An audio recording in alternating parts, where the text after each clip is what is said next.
सो hi everyone, मैं हूं आप सभी का अपना प्रशांत भैया और लेकर आ गया हूं साइंस का 9th क्लास का अगला चैप्टर जो कि है is matter around us pure. But मैं चश्मा क्यों पहन के आया? ऐसे ही पहन के आया, बट आपको आज बहुत सारे एक्सपेरिमेंट की मदद से इस चैप्टर को समझाने वाला हूं। ये चैप्टर बहुत ज्यादा बोरिंग लगता है ना यार भैया, समझ ही नहीं आ पाता है कोलाइडल सोल्यूशन क्या होते हैं, सस्पेंशन क्या होते हैं, भैया ये जो टिंडल इफेक्ट होता है ये क्या होता है, कुछ समझ नहीं आ पाता, याद नहीं हो पाता। बट मैं गारंटी देता हूं आज के लेक्चर के बाद तुम्हें याद करने की जरूरत नहीं पड़ेगी, याद करने की जरूरत नहीं पड़ेगी। सारी डेफिनेशंस आप आज समझ के जाओगे, है ना। चाहे आज तक समझे हो नहीं समझे हो मुझे नहीं पता, बट आज समझकर जाओगे, ये प्रशांत भैया की गारंटी है। इससे पहले मैंने आपको ऑलरेडी 3 चैप्टर पढ़ा रखे हैं क्लास 9 साइंस के, प्लेलिस्ट पे जाकर आप इजीली देख सकते हो, ठीक है। और अगर आपने उनसे पढ़ा है तो आपको समझ आया होगा कि हम किस लेवल तक कम समय के अंदर कॉन्सेप्ट्स को पढ़ते हैं, इंपॉर्टेंट क्वेश्चंस कराता हूं और यहीं से ही तुम्हारे स्कूल एग्जाम्स का पेपर आने वाला है, ये मेरी गारंटी है, ठीक है। तो तुम भी बोलो जो कि तुम्हारे सीनियर्स बोलते हैं, वाई टू फियर व्हेन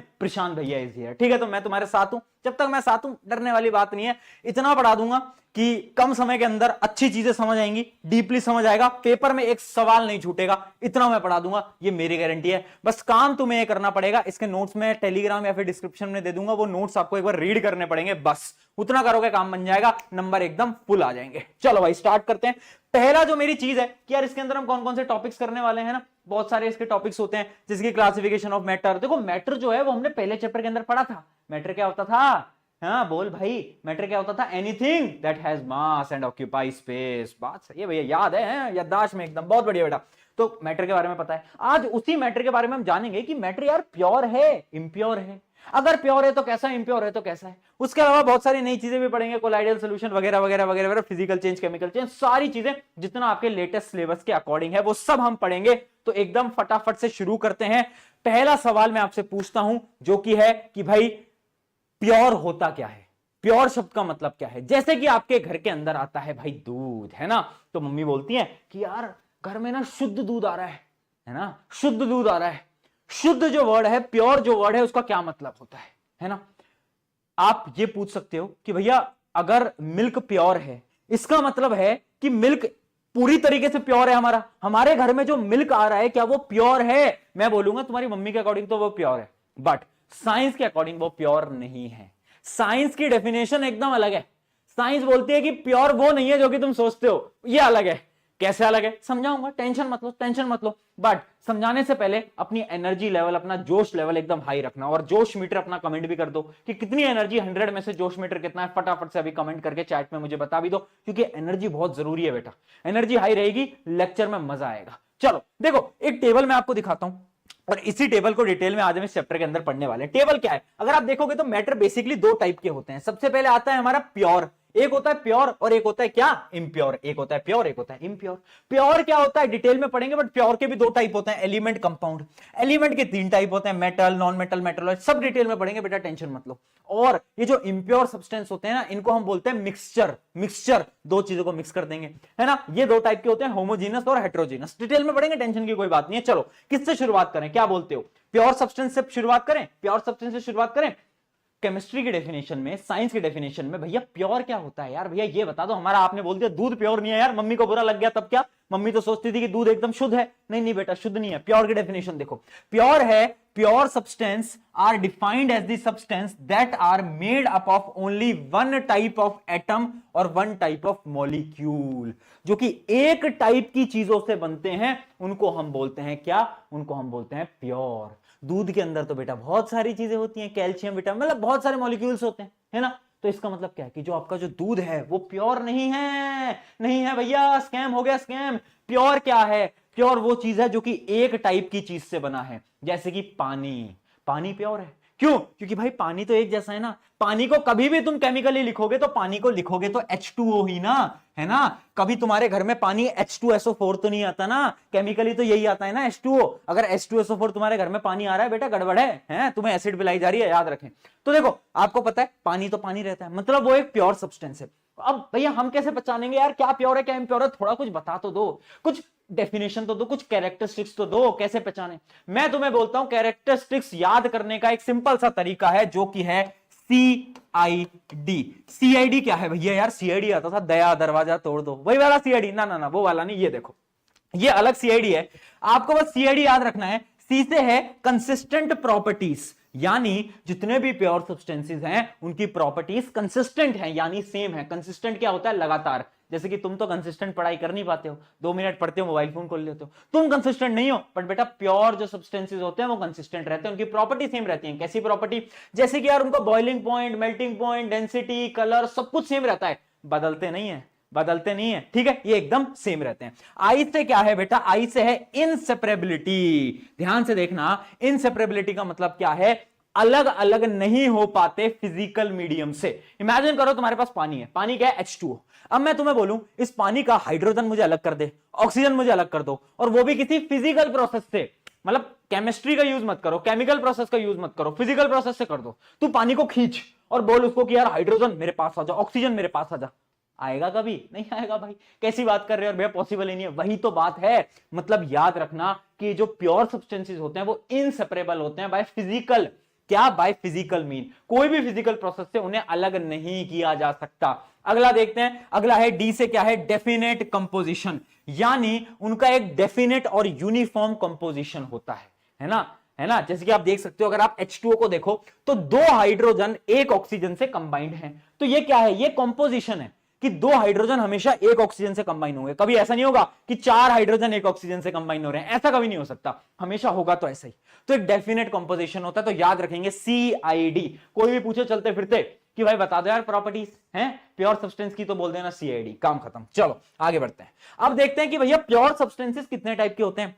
2 प्रकार के होते हैं, 2 प्रकार के। कौन से 2 प्रकार हैं? पहला है अपना एलिमेंट और दूसरा अपना कंपाउंड। एलिमेंट क्या है? एलिमेंट है बेटा तुम्हारी तरह, जिंदगी में अकेला, तन्हा, इसके पास कोई और नहीं है, बेचारा अकेला है। कैसे? देखते हैं।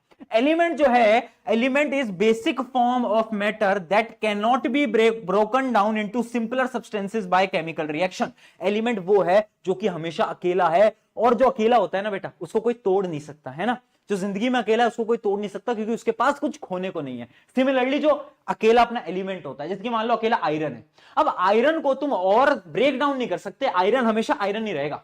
चाहे आयरन को तुम ऐसे तोड़ दो, 2 टुकड़ों में कन्वर्ट कर दो, बट आयरन तो आयरन ही रहेगा, आयरन बदल नहीं सकता, ठीक है। तो क्या होता है एलिमेंट? एलिमेंट वो होता है जो कि एक बेसिक फॉर्म है मैटर की, जो कि कभी भी तोड़ी नहीं जा सकती।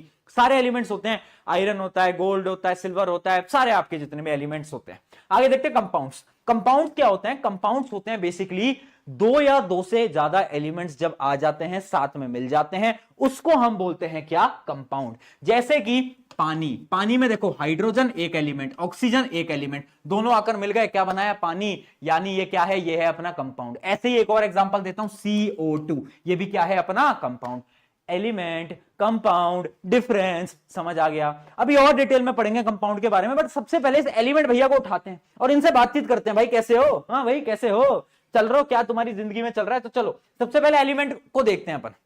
देखो एलिमेंट बेसिकली 3 टाइप के होते हैं। कौन कौन से? एक होता है हमारा मेटल, एक होता है अपना नॉन मेटल, और एक होता है अपना मेटलॉइड्स। मेटल क्या होते हैं? अरे यार सबको मालूम है यार भैया, ये क्या बता रहे हो, बट बताना पड़ता है। देखो अगर आप इस पीरियोडिक टेबल को देखोगे, देखो पीरियोडिक टेबल याद करने की जरूरत नहीं है, बहुत सारे ट्यूशंस के अंदर याद कराया जाता है, बट नहीं याद करते कोई फर्क नहीं पड़ता। हाँ 11th में जाकर याद करनी पड़ेगी, बट अभी कोई याद मत करो, चल जाएगा। मेटल्स क्या होते हैं? जैसे आप ये देख सकते हो, ये जो पूरी लाइन है, ये जो पूरी लाइन है, ये क्या है? ये आपके मेटल्स हैं। और नॉन मेटल्स कहां पर है? यहां पर।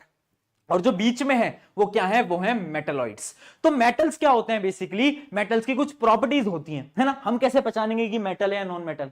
अगर मान लो मैं तुम्हें कुछ दे दूं और मैं तुमसे बोलूं कि बताओ ये मेटल है या नॉन मेटल, तो तुम कैसे पहचानोगे? तो चलो कुछ प्रॉपर्टीज को डिस्कस करते हैं। सबसे पहले मेटल की प्रॉपर्टी देखते हैं। पहली प्रॉपर्टी, मेटल इज लस्ट्रस, यानी शाइनी। देखा है ना, आयरन, आयरन क्या होता है? चमकता है, थोड़ा बहुत तो चमकता है। सिल्वर चमकता है, गोल्ड चमकता है, क्या ये सब मेटल हैं? मेटल तो मेटल शाइनी होता है मेजरली, ठीक है। उसके अलावा metal conduct heat and electricity. आपकी जो वायर होती है ना बेटा, शॉक लगा, वो पता है किसकी बनी होती है? कॉपर की। कॉपर क्या है? कॉपर है एक मेटल। बहुत बढ़िया। तो क्या होता है? हीट एंड इलेक्ट्रिसिटी को कंडक्ट करता है। उसके अलावा मेटल है सिल्वर ग्रे या फिर गोल्ड येलो कलर, यानी या तो सिल्वर ग्रे कलर का होता है जैसे कि आपका आयरन, या फिर उसका जो कलर होता है वो कैसा होता है? आपका येलो कलर होता है, येलो गोल्डन, मतलब गोल्ड टाइप का कलर, ठीक है। चलो अब देखो 3 और मोस्ट इंपॉर्टेंट प्रॉपर्टीज हैं। ये 3 प्रॉपर्टीज बहुत इंपॉर्टेंट है, स्टार मार्क कर लो, यहां से सवाल पक्का आता है। पहली प्रॉपर्टी है मैलिएबिलिटी, दूसरी है डक्टिलिटी, और तीसरी है हमारी सोनोरस। सोनोरस है ना। तीन मेन प्रॉपर्टीज हैं हमारी मेटल की, जिसको मैं बोलता हूं एसडीएम। एसडीएम नहीं होता, सब डिस्ट्रिक्ट मजिस्ट्रेट होते हैं ना, जो कि आपके डिस्ट्रिक्ट के एक सब मजिस्ट्रेट होते हैं, वैसे एसडीएम। एसडीएम से याद कर सकते हैं तीन मेजर प्रॉपर्टीज। पहली क्या है, एच से है सोनोरस। सोनोरस का क्या मतलब होता है, तुम्हारे स्कूल में वो पुराने जमाने वाली बेल लगी हुई है, हमारे में तो थी जब मैं स्कूल जाता था, वो आते थे एक भैया और वो टन टन टन टन टन टन करते थे, है ना। तो मेटल को जब मारा जाता है तो मेटल एक आवाज देता है, एक साउंड देता है। नॉन मेटल नहीं देता। नॉन मेटल क्या होता है, नॉन मेटल होता है, इमेजिन करो कार्बन, कार्बन को मारोगे तो कार्बन टूट जाएगा, है ना, सिर्फ मेटल देता है। तो यानी मेटल ऑलवेज प्रोड्यूसेस अ रिंगिंग साउंड, जब भी मारते हैं तो रिंगिंग साउंड बनाता है, उसको हम बोलते हैं सोनोरस। ठीक है, अगला देखते हैं। अगला है हमारा डी से डक्टिलिटी। डक्टिलिटी क्या होता है, it is the property of a metal to get converted into wire. मतलब एक मेटल को लो और उसको एक पतली वायर के अंदर कन्वर्ट कर दो, उसको हम बोलते हैं क्या, उसको हम बोलते हैं क्या, डक्टिलिटी। लास्ट प्रॉपर्टी आ जाती है हमारी मेलेबिलिटी। मेलेबिलिटी क्या होती है, एक मैंने मेटल को लिया, मैं लाया हथौड़ा, ठीक है, थॉर वाला हथौड़ा, और ले मैंने मारा जोर जोर से, और मैंने उसको पतली थिन शीट्स के अंदर कन्वर्ट कर दिया। अगर मैंने कर दिया तो क्या होगा, उसकी प्रॉपर्टी बन जाएगी क्या, मेलेबिलिटी। मेलेबिलिटी का क्या मतलब होता है, we can hammer metals and form it into thin sheets, यानी property of metal to get converted into thin sheets. तो याद रखेंगे SDM are the three major properties of metal. और ये सिर्फ मेटल के पास है, नॉन मेटल को नहीं देता है प्रॉपर्टी, ना ना ना ना ना, नॉन मेटल नहीं है, नॉन मेटल के पास इन तीनों में से कोई भी प्रॉपर्टी नहीं होती, कोई प्रॉपर्टी नहीं होती। चलो नॉन मेटल के बारे में बात कर लेते हैं। Non metal they display variety of colours, बहुत अलग अलग कलर के होते हैं नॉन मेटल।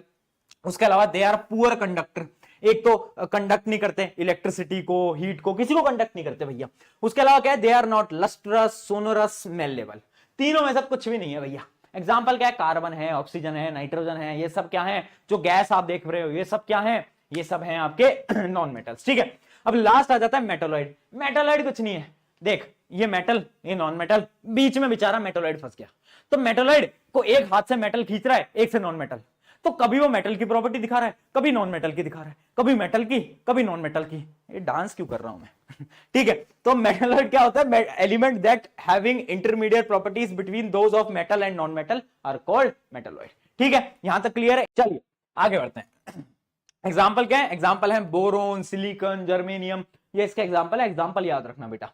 चलिए आगे बढ़ते हैं। अब आ जाता है कंपाउंड। कंपाउंड बहुत इंपॉर्टेंट है और कंपाउंड की properties are really very important. Double star mark कर लेना, सवाल आएगा पेपर के अंदर, फिर तुम बोलोगे प्रशांत भैया ने पेपर लीक कर दिया। लीक नहीं करा, पहले ही बताया था कि ये क्वेश्चन आएगा। ठीक है, अब सुन लो कंपाउंड क्या है। जब हमने दो या दो से ज्यादा एलिमेंट को मिलाया तो उनकी एक प्रॉपर्टी आ गई, जो उन्होंने एक नया एक कुछ बनाया जिसको हमने क्या नाम दिया, जिसको हमने नाम दिया कंपाउंड। ठीक है, अब यहां पर एक चीज आपको याद रखनी है, इसकी डेफिनेशन में एक गलती हर एक बच्चा करता है। देखना definition, it is the substance that consist of two or more substances chemically combined together in fixed proportion. ये जो है ना, ये लाइन बहुत इंपॉर्टेंट है। मतलब जब कंपाउंड बनते हैं ना तो फिक्स्ड प्रोपोर्शन में होते हैं। मतलब मान लो दो एलिमेंट हैं, वो दोनों एलिमेंट जब मिलेंगे ना तो वो एक फिक्स्ड प्रोपोर्शन के अंदर मिलेंगे, कि ये एलिमेंट आएगा और ये 2 ग्राम मिलेगा, ये एलिमेंट आएगा ये 4 ग्राम मिलेगा, और दोनों ने मिलकर एक नया कंपाउंड बनाया। मतलब एक फिक्स्ड प्रोपोर्शन है। अगर वो प्रोपोर्शन फिक्स्ड नहीं होगा तो कंपाउंड नहीं बनेगा। कंपाउंड हमेशा तब मिलेगा जब एक फिक्स्ड प्रोपोर्शन होगा। ये समझ नहीं आया, एक एग्जांपल से समझाओ। एग्जांपल से समझते हैं, हम पानी के एग्जांपल से समझते हैं कि मैं क्या कहना चाह रहा हूं। चलो पानी के एग्जांपल से समझते हैं। देखो पानी एक कंपाउंड है, सबको मालूम है। अब देखो पानी जब बन रहा होता है ना तो एक यूनिट होता है, ध्यान से समझना। हाइड्रोजन का जो मास होता है वो होता है 1 AMU। अगर तुम्हें अभी AMU नहीं पता टेंशन मत लो, 11th में जाकर पढ़ते हो, अभी बस समझ लो। ठीक है, और ऑक्सीजन का होता है 16 AMU।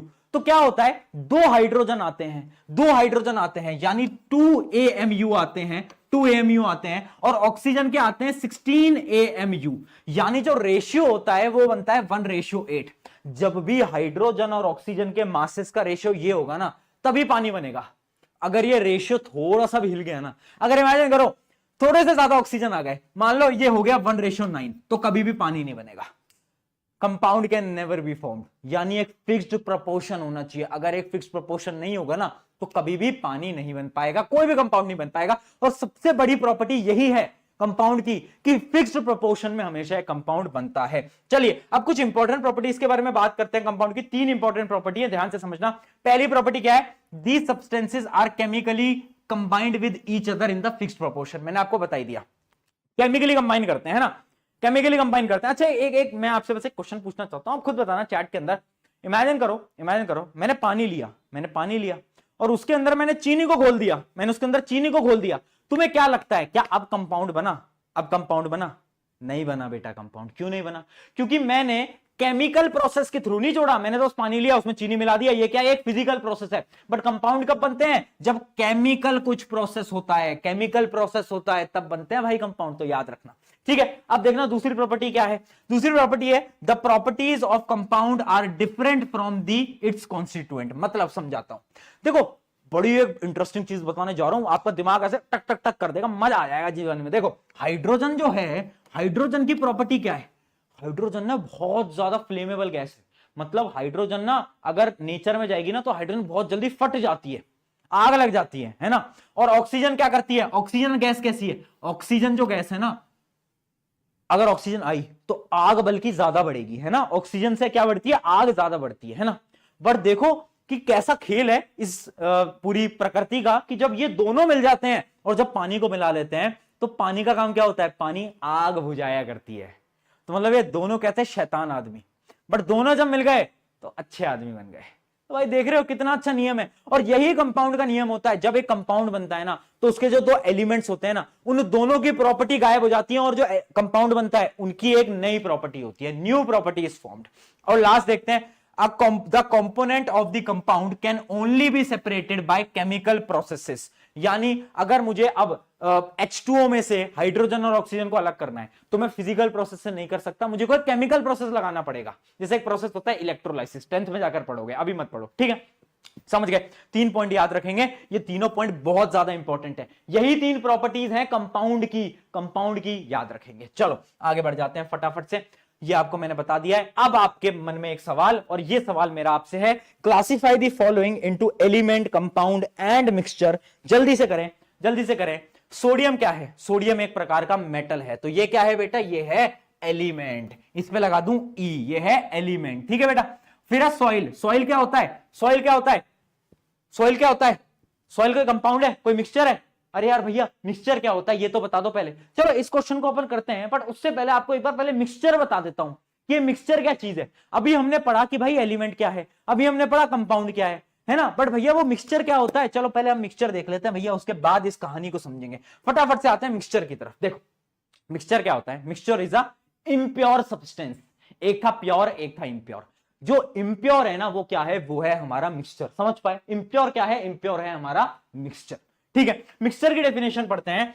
If 2 or more substances or element compounds are mixed together in any proportion, किसी भी प्रोपोर्शन में अगर हमने मिक्स करा और उसमें कोई केमिकल चेंज नहीं हुआ, सिर्फ फिजिकल चेंज हुआ, तो उसको हम बोलते हैं क्या? मिक्सचर। क्या? मिक्सचर। यानी मैंने पानी लिया, चीनी ली या फिर नमक लिया, मिला दिया, क्या बन गया? मिक्सचर बन गया। मिक्सचर, नमक लिया मिला दिया, पानी के अंदर मैंने मिट्टी मिला दी, क्या बन गया? मिक्सचर। तो मिक्सचर क्या होता है बेटा? मिक्सचर बेसिकली देखो, मिक्सचर के अंदर आप ध्यान से अगर समझो तो कंपाउंड क्या था? कंपाउंड था 2 या 2 से ज्यादा एलिमेंट केमिकली कंबाइन करे तो कंपाउंड बनाया। मिक्सचर कैसे बना? मिक्सचर में कोई केमिस्ट्री नहीं है, मिक्सचर में कोई केमिकल कंपाउंड नहीं है, उसमें क्या कर रहे हैं हम? 2 सब्सटेंसेस को ले रहे हैं, आपस में मिला दे रहे हैं, कोई डेफिनेट प्रोपोर्शन नहीं है, कैसे भी मिला दे रहे हैं कि भाई ले 40 ग्राम मिला दे, 50 ग्राम मिला दे, 60 ग्राम मिला दे, है ना, कोई प्रोपोर्शन नहीं है, उसको हम बोलते हैं मिक्सचर। अभी मिक्सचर और कंपाउंड में डिफरेंस भी बताऊंगा, बट पहले हम देखते हैं कि मिक्सचर कितने प्रकार के होते हैं। 2 प्रकार के होते हैं, एक होता है होमोजीनस और एक होता है हेट्रोजीनस। भैया होमो क्या है, हेट्रो क्या है? देखो होमो शब्द से ही तुझे समझ आ रहा होगा कि इसमें एक जैसे पार्टिकल्स होंगे, और हेट्रो में तुझे समझ आ रहा होगा कि इसमें अलग अलग पार्टिकल होंगे। पहले डेफिनेशन पढ़ते हैं, फिर एक छोटा सा एक्सपेरिमेंट भी कर लेंगे। आओ यार देखते हैं। देखो सबसे पहले आप समझना, बहुत ज्यादा इंपॉर्टेंट चीज है कि देखो होमोजीनस क्या होता है? Components are uniformly mixed with no visible boundaries. मतलब जब मैंने चीनी को पानी में मिलाया तो पूरी मिल जाती है ना। फिर क्या तुम देख सकते हो कि पानी के अंदर चीनी कहां है? नहीं देख सकते ना भाई, नहीं देख सकते। तो वो मिक्सचर जिसके अंदर पूरी तरीके से इवनली मिक्सिंग हो जाती है, इवन मिक्सिंग, है ना, उसको हम क्या बोलते हैं, उसको हम बोलते हैं होमोजीनियस। हेट्रोजीनियस क्या होता है, compound are not uniformly mixed. अगर मैं मिट्टी लूं, पानी में मिलाऊं, तो मिट्टी मिलेगी पानी में, नहीं मिलेगी, नहीं मिलेगी, है ना, यूनिफॉर्मली नहीं मिलेगी। उसको हम क्या बोलेंगे, उसको हम बोलेंगे हेट्रोजीनियस मिक्सचर। चलो एक बार हम ट्राई करते हैं, एक बार ट्राई करके देखते हैं, लाया जाए, फटाफट से लाया जाए, एक मिनट जल्दी से चीनी को लाया जाए। ये रही भाई मेरे हाथ में चीनी, ये रही मेरे हाथ में कांच का ग्लास। अब ये कांच का वो वाला ग्लास नहीं है बेटा जो तुम सोच रहे हो, ये देखो चीनी है, ये चीनी है, और इसको अब मैं मिलाने जा रहा हूं। दिख रही है ना बेटा चीनी व्हाइट कलर की, हाँ बहुत बढ़िया, चीनी को मैंने मिला दिया। अब ये चीनी तो बहुत ज्यादा हो गई है, बट ये मिलेगी, जब ये पूरी की पूरी चीनी इसके अंदर मिल जाएगी तो क्या होगा। अभी तो ये चीनी मैंने थोड़ी ज्यादा ही डाल दी है, तो मुझे ऐसा लग रहा है कि ये तो जमी जाएगी नीचे, बट ठीक है। तो मतलब आप समझ रहे हो कि ये चीनी जब मैं मिलाऊंगा, पूरी तरीके से घुमाऊंगा, तो क्या होगा कि ये पूरी तरीके से इसके अंदर क्या करेगी, मिल जाएगी। और जब ये पूरी तरीके से इसके अंदर मिल जाएगी, तो क्या मैं अलग अलग कर सकता हूं कि चीनी कहां है, पानी कहां है, नहीं कर सकता। समझ पाए मेरी बात को, समझ पाए कि होमोजीनस मिक्सचर क्या है, जिसमें कि हमने अलग अलग चीजों को हम सेपरेट नहीं कर सकते, हम मिक्स कर देते हैं, इवनली मिक्स हो जाता है। एक तो चीनी लेकर आया हूं मैं यार मम्मी से मांग के लाया हूं, बच्चों को एक एक्सपेरिमेंट कराना है, मम्मी यार वो चीनी दे दो, है ना। एक तो यार मुझे एक बात बताओ, ये तुम्हारे साथ भी होता है क्या, ये मम्मी के पास होती है एक सुपर पावर। आज मुझे शर्ट पहननी थी, है ना, वीडियो के लिए, तो मैंने बोला कि मैं गया ढूंढ रहा, शर्ट नहीं मिल रही। फिर मैंने बोला, मम्मी को आवाज लगी, मम्मी मेरी शर्ट कहाँ है, शर्ट नहीं मिल रही। मम्मी ने बोला वही तो है। अरे वही कहाँ, देख तो रहा हूं इतनी देर से। और उसके बाद मम्मियां देती है धमकी कि अगर मैं आ गई और मुझे मिल गई तो। अब यार धमकी देने डर जाते हैं अपन, फिर देखते हैं, फिर तुम गुस्सा करते हो, नहीं है कहीं पर भी देख ली सारी जगह, आप पता नहीं मेरे सामान को कहां रख देते हो। फिर मम्मी आती है, और ये जो कपड़े होते हैं ना, ये अपने साथ गेम खेल रहे हैं, ये अपन को बता नहीं रहे हैं, ये छुप जाते हैं। और जैसे ही मम्मी आती है तो ये कपड़े बाहर आ जाते हैं। मम्मी आई, बोला कौन सी शर्ट चाहिए, मैंने कहा वो ब्लैक ब्लू कलर की है ना, वो चाहिए। मम्मी ने निकाला, ये तो रही। अरे ये क्या हुआ भाई, ये कैसे निकाली। तो ऐसा होता है यार, पता नहीं क्या सीन है, मम्मी लोगों को कैसे पता चलता है पता नहीं, बट हाँ, तो मम्मी से मैं लेकर आया, तो ये क्या था, ये था अपना होमोजीनस। तो होमोजीनस आप समझे, component are uniformly mixed with no visible boundaries. कोई बाउंड्री नहीं थी, मैं अलग अलग नहीं कर सकता। अगर मैंने पानी में चीनी को घोल दिया ना बेटा, तो उसके बाद हम ढूंढ नहीं सकते कि भाई चीनी कहां है, पानी कहां है, ठीक है। उसके अलावा क्या है, पार्टिकल्स जो है वो यूनिफॉर्मली डिस्ट्रीब्यूट हो जाते हैं, can not be separated by physical mean. अब अगर मैंने चीनी को पानी में मिला दिया, तो मैं फिजिकल किसी भी तरीके से केमिकली हटा सकता हूं, बट फिजिकली मैं किसी भी प्रोसेस से चीनी और पानी को अलग नहीं कर सकता, है ना, चीनी और पानी को अलग नहीं कर सकता। आगे क्या है, the ratio of the composition can very. मैं कितना भी चीनी डाल दूं, मैं कितना भी नमक डाल दूं, फर्क नहीं पड़ता, है ना, कोई फिक्स्ड प्रोपोर्शन नहीं है। अब बात करते हैं हमारे हेट्रोजीनस मिक्सचर के बारे में। हेट्रोजीनस मिक्सचर क्या है, जैसे कि आप अगर मिट्टी को डालो पानी के अंदर, तो वो क्या बन जाता है बेटा, वो बन जाता है एक टाइप का हेट्रोजीनस मिक्सचर। इसको भी मैं आपको 1 मिनट जरा करके दिखाता हूं, 1 मिनट देना, इसको भी मैं आपको करके दिखाता हूं। अब देखो, जैसे कि ये वही ग्लास है जिसके अंदर चीनी मिल चुकी है, ठीक है। अब आप देख सकते हो इसके अंदर चीनी तो नहीं है, बट ये क्या लेकर आया हूं मैं, मिट्टी लेकर आया हूं बेटा, देख रहे हो, सैंड लेकर आ गया हूं मैं तुम्हारे लिए, देखो सैंड वैंड लेकर आ रहा हूं मैं। अब देखो इसको अगर मैं मिलाऊं, ध्यान से देखना बेटा, कांच का ग्लास है, आई होप आपको दिख रहा होगा, आई होप अगर आपको मैं उंगलियां हटाऊं तो दिख रहा होगा कि ये जो है मिट्टी, इसके पार्टिकल्स आपको दिख रहे होंगे, ये देख रहे हो, ये जो है मिट्टी, अगर मैं इसको मिलाऊं तो भी ये नहीं मिलेगी, और ये मिट्टी ऐसे ही नीचे बार बार सेटल हो जाएगी। अगर मैं इसको मिलाऊं तो भी नहीं मिलेगी, और ये नीचे जाकर क्या होगी, देखो सेटल हो जाएगी बार बार।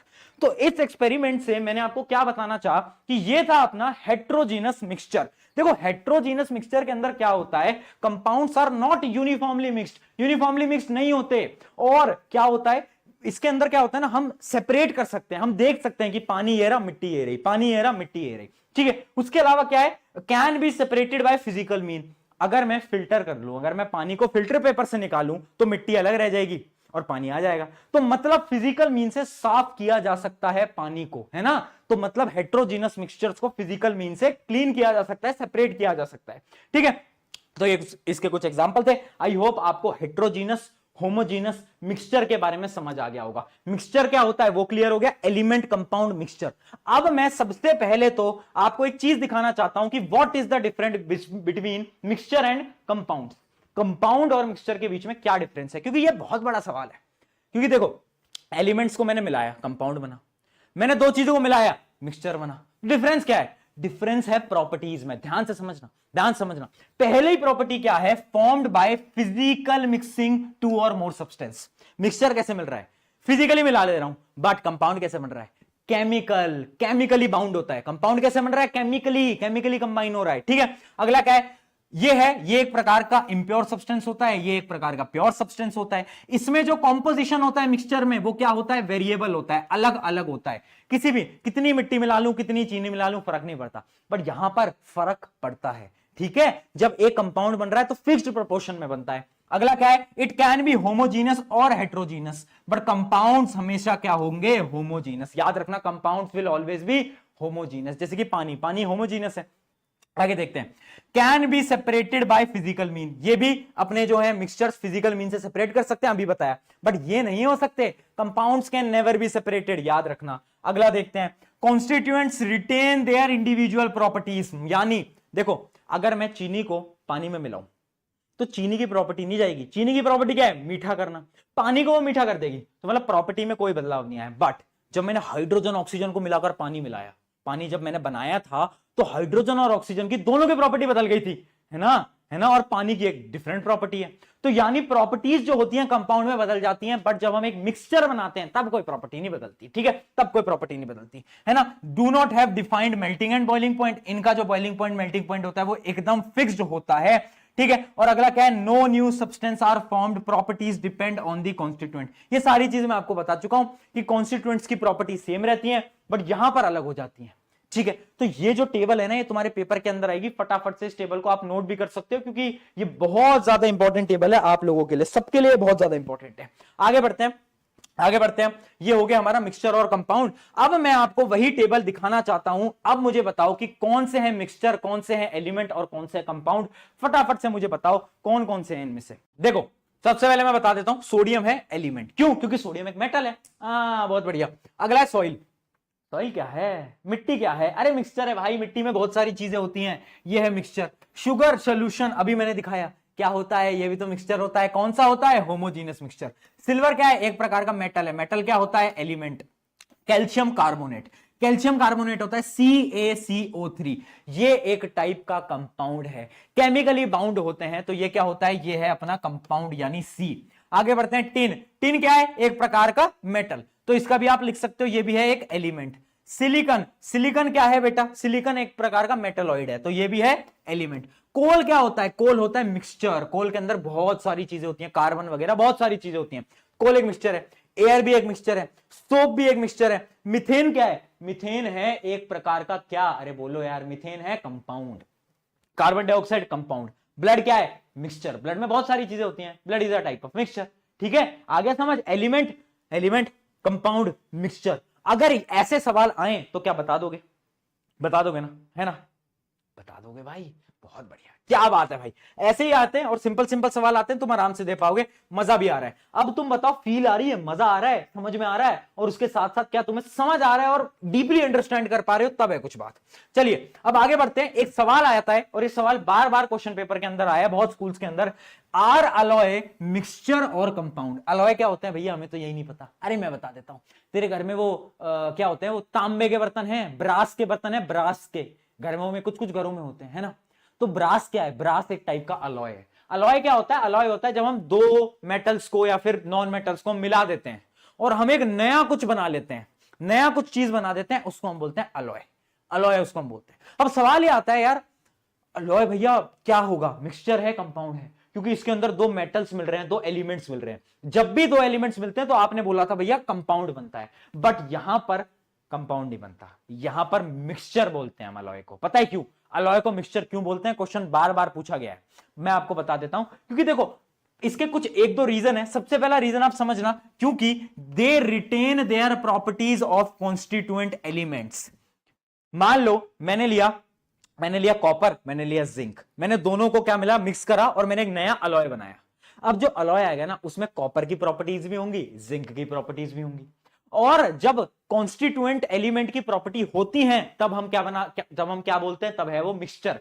जैसे कि मैंने पानी में चीनी मिलाई, तो पानी की प्रॉपर्टी भी थी, चीनी की प्रॉपर्टी थी, चीनी की प्रॉपर्टी नहीं बदल गई मिलने के बाद, है ना। तो जब कॉन्स्टिट्यूएंट्स की प्रॉपर्टी नहीं बदलती तब हम क्या बोलते हैं? तब हम उसे मिक्सचर बोलते हैं। इस वजह से alloy is a type of mixture. याद रखना, अलॉय कंपाउंड नहीं है। बहुत लोग कंफ्यूज होते हैं कि अलॉय कंपाउंड है, क्योंकि अलॉय जो होता है ना, वो फिजिकली सेपरेट नहीं किया जा सकता। अगर मैंने एक अलॉय बनाया तो मैं किसी भी फिजिकल चेंज की मदद से उन्हें सेपरेट नहीं कर सकता दोनों मेटल्स को।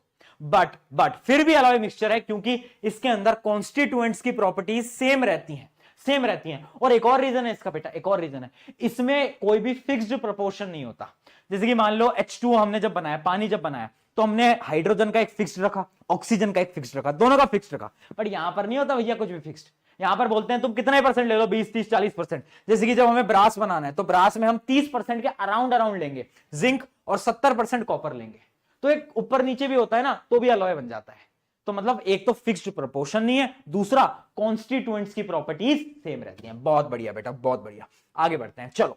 अब देखो मिक्सचर मैंने आपको बता दिया होमोजीनियस, हेटेरोजीनियस। अब थोड़ा सा और डिटेल में चलें, पढ़ें आगे। चलो देखो, अब अगला मेरा सवाल आ जाता है कि यार होमोजीनियस मिक्सचर को हम क्या बोलते हैं? जो होमोजीनियस मिक्सचर होता है ना, उनको हम बोलते हैं सॉल्यूशंस। क्या बोलते हैं? सॉल्यूशंस। ठीक है, जैसे कि मैंने पानी के अंदर चीनी मिलाई तो मैंने क्या बना लिया? एक शुगर का सॉल्यूशन बनाया, है ना, शुगर का सॉल्यूशन बनाया। तो वो जो सॉल्यूशन है ना, वो कब बोलते हैं हम? जब पार्टिकल का जो नेचर है, पार्टिकल का जो साइज है वो बहुत छोटा है। जब हमने पानी के अंदर चीनी मिलाया, चीनी का साइज कितना छोटा है?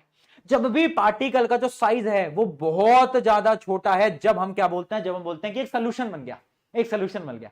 बट जब मैंने मिट्टी को मिलाया, मिट्टी का साइज बड़ा था, मिट्टी के पार्टिकल्स का साइज बड़ा था, जब मैंने बड़े बड़े पार्टिकल्स को मिलाया तो ढंग से मिल नहीं पाता, तब पता है क्या बनता है? तब बनता है सस्पेंशन। क्या बनता है? सस्पेंशन। जब मैंने सैंड को पानी में मिलाया, मिल नहीं पाया था, याद है ना? हाँ, तो उसमें मैं क्या बोलूंगा? वो बना था सस्पेंशन। सस्पेंशन क्या होता है? वो एक सोल्यूशन ही है, एक टाइप का सोल्यूशन जिसमें पार्टिकल साइज बहुत बड़ा है। पार्टिकल साइज क्या है? Larger than 100 nanometre. नैनो का मतलब क्या होता है बेटा? 10⁻⁹ ठीक है, नैनोमीटर। उससे बड़ा होगा तो क्या होगा? सस्पेंशन। अगर अगर अगर पार्टिकल का साइज इन दोनों के बीच में है, बीच में मतलब 10⁻⁹ से 10⁻⁷ मीटर, अगर इन दोनों के बीच में है तो क्या बनाएगा? तो वो बनाता है कोलाइडल सोल्यूशन। एग्जांपल क्या है कोलाइडल सोल्यूशन का? एग्जांपल याद रखना। इमेजिन करो मैंने थोड़ा सा मिल्क लिया, दूध लिया, और उस दूध को पानी के अंदर मिला दिया, एक गिलास के पानी में। तो आपने देखा है पानी का कलर भी व्हाइट हो जाता है दूध की तरह। करके देखना आज, है ना?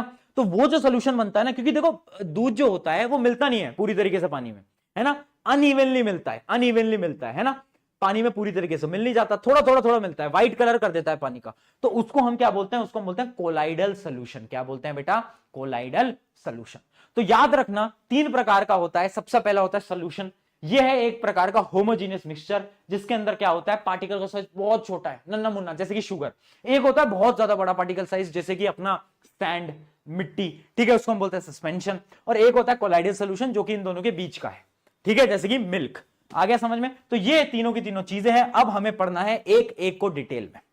इन पे बहुत क्वेश्चन आते हैं, फिर बता रहा हूं, इन पे बहुत क्वेश्चन आते हैं, ठीक है? तो वो जो तुम अभी चैटिंग में लगे हुए हो बेटा, चैटिंग से थोड़ा बाहर आ जाओ, है ना? और नहीं बाहर आ पा रहे तो वो लाइन सुन लो कि दिल ने ये कहा है दिल से, दिल ने ये कहा है दिल से, तुम्हारा कट रहा है फिर से। चलो भाई, ये लाइन सुन के मोटिवेट होते रहा करो बार बार। चैटिंगों से बाहर निकलोगे तुम, वरना तुम चैट में लगे रहते हो, वो पूरे टाइम खाना खाया या नहीं खाया वो सब करते रहते हो तुम। चलो आओ सोल्यूशन को पढ़ते हैं फटाफट से।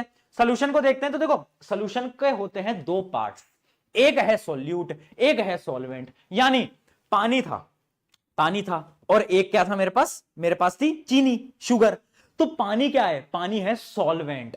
पानी क्या है? पानी है सॉल्वेंट। यानी the component that dissolves the other component, वो कंपोनेंट जो कि दूसरे कंपोनेंट को अपने अंदर मिला लेगा, उसको हम बोलते हैं सॉल्वेंट। पानी क्या है? सॉल्वेंट है। और चीनी क्या थी? जो कि बहुत कम मात्रा में थी और जो पानी के अंदर जाकर मिल गई, वो क्या है? उसको हम बोलते हैं सॉल्यूट। याद रखना क्या बोलते हैं? Solute. The component that is are dissolved in the solvent. हमेशा याद रखना, जो कम मात्रा में है वो मेरा होगा सॉल्यूट, जो ज्यादा मात्रा में है वो मेरा होगा सॉल्वेंट, ठीक है? जो ज्यादा क्वांटिटी में, जैसे पानी ज्यादा क्वांटिटी में था, शुगर थोड़ी सी थी, तो शुगर क्या हुई? सॉल्यूट। ये क्या हुआ? सॉल्वेंट, ठीक है? तो सॉल्यूट और सॉल्वेंट आपको एकदम क्लियर होने चाहिए। अब मैं आपको बताता हूं कि ये दोनों मिलाकर क्या बनाते हैं? ये दोनों मिलाकर बनाते हैं सॉल्यूशन। यानी अगर मैंने 100 ग्राम पानी लिया, है ना, 100 ग्राम सॉल्वेंट लिया, 100 ग्राम पानी लिया, और मैंने शुगर ली थी 5 ग्राम, 5 ग्राम। तो अब मुझे बताओ जो मेरा ओवरऑल सॉल्यूशन है उसका वजन कितना हुआ? उसका वजन हुआ 100 + 5 यानी 105 ग्राम। समझ गए ना? सॉल्यूट और सॉल्वेंट मिलके बनाते हैं क्या, सॉल्यूशन। अब ये मैंने आपको इसलिए बताया क्योंकि अब हमें कुछ न्यूमेरिकल्स को करना है, अब हमें कुछ न्यूमेरिकल को करना है। पहले क्वेश्चन देखते हैं, identify solute and solvent in 80% solution of ethyl alcohol. देख रहे हो, एल्कोहल भी बनाई है, एल्कोहल भी बनाई है तुम, और मेरे पे वो वाला ग्लास भी है ना।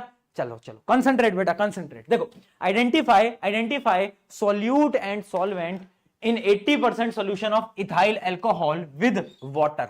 यानी अगर मैं 80% एल्कोहल लूं और 20% पानी लूं तो कौन सॉल्यूट है और कौन सॉल्वेंट है? बोलो, कौन सॉल्यूट है कौन सॉल्वेंट है? अरे भाई, जो ज्यादा वो सॉल्वेंट, जो कम वो सॉल्यूट। तो इस केस के अंदर पानी जो है वो क्या हो जाएगा, सॉल्यूट, क्योंकि ये कम है, और अल्कोहल क्या हो जाएगा, सॉल्वेंट। बहुत बढ़िया बेटा, बहुत बढ़िया, आ गया ना समझ में। चल भाई आगे बढ़ते हैं। अब देखो, कुछ न्यूमेरिकल को समझने से पहले हमें कुछ टर्म्स को समझना पड़ेगा। कुछ टर्म्स है ना, समझ लो। पहली टर्म है कंसंट्रेशन। कंसंट्रेशन, कंसंट्रेशन पावर होती है ना, जैसे कि आप पढ़ाई पे कंसंट्रेट कर पाते हो। मैं तुमसे पूछूं तुम्हारी कंसंट्रेशन पावर क्या है, तुम कैसे डिफाइन करोगे? तुम बोलोगे मेरी बिना डिस्ट्रैक्टेड हुए पढ़ने की क्षमता, उसको मैं बोलता हूं कंसंट्रेशन। ये बोलोगे ना, बिना डिस्ट्रैक्टेड हुए। सिमिलरली सॉल्यूशंस की कंसंट्रेशन क्या होता है कि कितना सॉल्यूट उसके अंदर डाला जा सकता है। जब मैंने चीनी डाली, पानी में मिलाया, मैं थोड़ी देर मिलाता ना तो मिल जाती, जैसे कि मैंने आपको दिखाया, तो मिल चुकी है वो उसके अंदर, है ना। बट अगर मैं शुगर बार बार डालता जाता तो एक टाइम ऐसा आता है जब उस पानी के अंदर और शुगर नहीं मिल सकती। यानी क्या है, वो है उसकी कंसंट्रेशन, वो है उसकी कंसंट्रेशन। कंसंट्रेशन उसके ऊपर शुगर को नहीं मिला सकता पानी। वो बोलता है बस मैं इतना ही शुगर को मिला सकता था, इसके आगे नहीं मिला सकता। तो कंसंट्रेशन क्या हुआ, concentration of a solution is the amount of solute present in the given amount of solution. ठीक है, कितना सॉल्यूट प्रेजेंट है उस सॉल्यूशन के अंदर, उसको हम बोलते हैं उसकी क्या, कंसंट्रेशन, उसकी कंसंट्रेशन। आ गया समझ में? आई होप ये क्लियर हो गया होगा। चलो अब निकालें कंसंट्रेशन, कि भैया कंसंट्रेशन निकालते हैं अलग अलग सॉल्यूशंस की। चलो, हम तो पढ़ाई में कंसंट्रेट कर नहीं पा रहे, बट सॉल्यूशंस की कंसंट्रेशन निकालेंगे। चलो आओ, देखो कुछ फॉर्मूलेज हैं और बहुत सिंपल न्यूमेरिकल आते हैं, तुम्हें मजा आ जाएगा। तुम कहोगे यार भैया वाह, भैया वाह, वाह प्रशांत भैया वाह, तुम ये बोलोगे, दिल से आ जाएगी। बहुत सिंपल है, कुछ फॉर्मूले हैं। पहला फॉर्मूला है मास बाय मास। देखो क्वेश्चन पे डिपेंड करता है, अभी क्वेश्चन दिखाऊंगा। अगर क्वेश्चन में तुम्हें मास गिवन है किसका, सॉल्यूट का, मास गिवन है सॉल्यूट का, और मास गिवन है सॉल्यूशन का, किसका, सॉल्यूशन का, है ना, और तुम्हें बोला जाए फाइंड द कंसंट्रेशन, तो तुम क्या फॉर्मूला लगाओगे, mass of solute by mass of solution into 100, क्योंकि परसेंटेज के लिए तो इनटू 100 करना पड़ता है ना।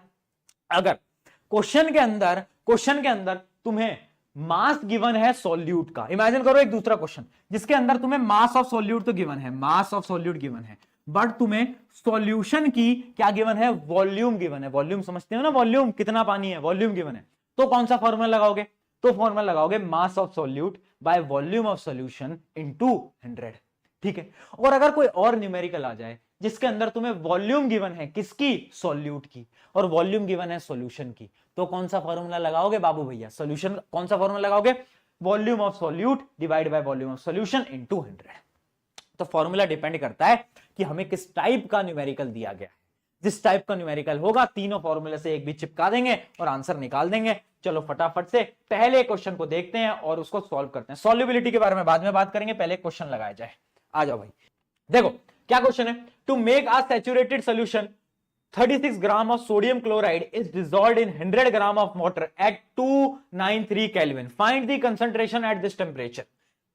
क्या बोल रहा है, कंसंट्रेशन निकालनी है। कंसंट्रेशन का एक फॉर्मूला मुझे पता है, अगर मुझे मास गिवन है तो मास का ही फॉर्मूला लगा देता हूं कि भैया mass of solute divide by mass of solution, mass of solution into 100, इस फॉर्मूले से निकाल देता हूं, है ना। बट इसमें दिक्कत ये है ना कि मुझे ये पता है कि देखो सॉल्यूट क्या है, सोडियम क्लोराइड, क्योंकि ये कम है, तो ये तो है सॉल्यूट, ये तो है सॉल्यूट, और देखो क्या गिवन है, it is dissolved in water, तो वाटर क्या है, वाटर है अपना सॉल्वेंट, सॉल्वेंट। और याद रखना फॉर्मूले के अंदर, एक ट्रिक बता रहा हूं, ट्रिक नहीं मतलब एक चीज याद रखना क्योंकि तुम गलती करोगे, फॉर्मूले के अंदर मास ऑफ सॉल्यूशन काउंट होता है। मास ऑफ सॉल्यूशन कैसे निकालोगे, mass of solute plus mass of solvent. तो यानी इसको और इसको जोड़ देना, इन दोनों को जोड़ोगे तो जिंदगी एकदम जिंगालाला हो जाएगी। तो एक बार जोड़ देते हैं, 100 प्लस 36 इज इक्वल्स टू 136 ग्राम। तो यानी 136 ग्राम आ गया मास ऑफ सॉल्यूशन, और मास ऑफ सॉल्यूट क्या है 36 ग्राम, और बस फॉर्मूला लगा दो, यानी फाइनल आंसर आएगा 36 बाय 136 इंटू 100। अब इसको बस तुम सॉल्व कर लेना और मुझे कमेंट्स में आंसर बता देना। सॉल्व कराने की क्या जरूरत है, अब तो बेसिक मैथ है, बेसिक मैथ है अब तो तुम इसे कर लोगे। ठीक है, तो इस टाइप के क्वेश्चन आते हैं। चलो एक और क्वेश्चन कर लेते हैं, अगर समझ नहीं आ पाया हो तो कोई बात नहीं, अगला क्वेश्चन देखते हैं। बार बार अपने क्वेश्चन पूछे भी जाते हैं, है ना, ये बहुत सारे स्कूल्स के अंदर पूछे जाते हैं, जितने भी सीबीएसई लिंक्ड स्कूल्स है ना, अगर तुम्हारा स्कूल भी सीबीएसई वाला है, सीबीएसई एफिलिएटेड स्कूल्स होते हैं बहुत सारे अपने केवी वगैरह, तो उन सब में पूछा जाता है ना, और ये बार बार पूछा गया, बहुत सारे पेपर्स के अंदर पूछा गया है।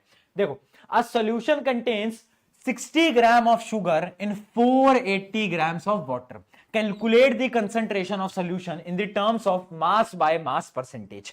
कैसे निकालोगे कंसंट्रेशन, मास ऑफ सॉल्यूट जो कि है 60 ग्राम, और देखो ये क्या है, ये है अपना मास ऑफ सॉल्वेंट। तो याद रखना, इन दोनों को जोड़ लेना, अगर नहीं जोड़ा ना तो पता है क्या हो जाएगा, मोए मोए हो जाएगा तुम्हारे साथ, मोए मोए हो जाएगा। तो जोड़ लेना, क्या है 60 ग्राम डिवाइड बाय 480 प्लस 60, तो इंटू 100 भी लगा देना भाई, इंटू 100 कौन लगाएगा यार, इंटू 100 तो लगा दो।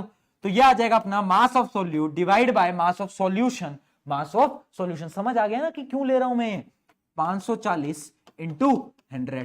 तो ठीक है यार, अब बस अब क्या है, हम इसको कैलकुलेट कर लेंगे। अब तो इसमें कोई दिक्कत ही नहीं होनी चाहिए किसी को, कोई दिक्कत तो नहीं है ना अब किसी को। ठीक है, तो ये कितना आ जाएगा, ये 0 से 0 कट जाएगा, 1/9 आ जाएगा, तो आ जाएगा 100/9। तो ये आ रहा होगा 100/9 परसेंटेज, 100/9 परसेंटेज। अब इसको कैलकुलेट कर लेना एग्जैक्ट। ठीक है, डन है, यही आ रहा है ना सबका, बहुत बढ़िया। तो इस टाइप से हम क्वेश्चंस को देख रहे हो, कितने कम टाइम के अंदर कितने आसान आसान क्वेश्चन आते हैं। केमिस्ट्री में भी न्यूमेरिकल है, बट बहुत सिंपल न्यूमेरिकल है, फिजिक्स की तरह नहीं है।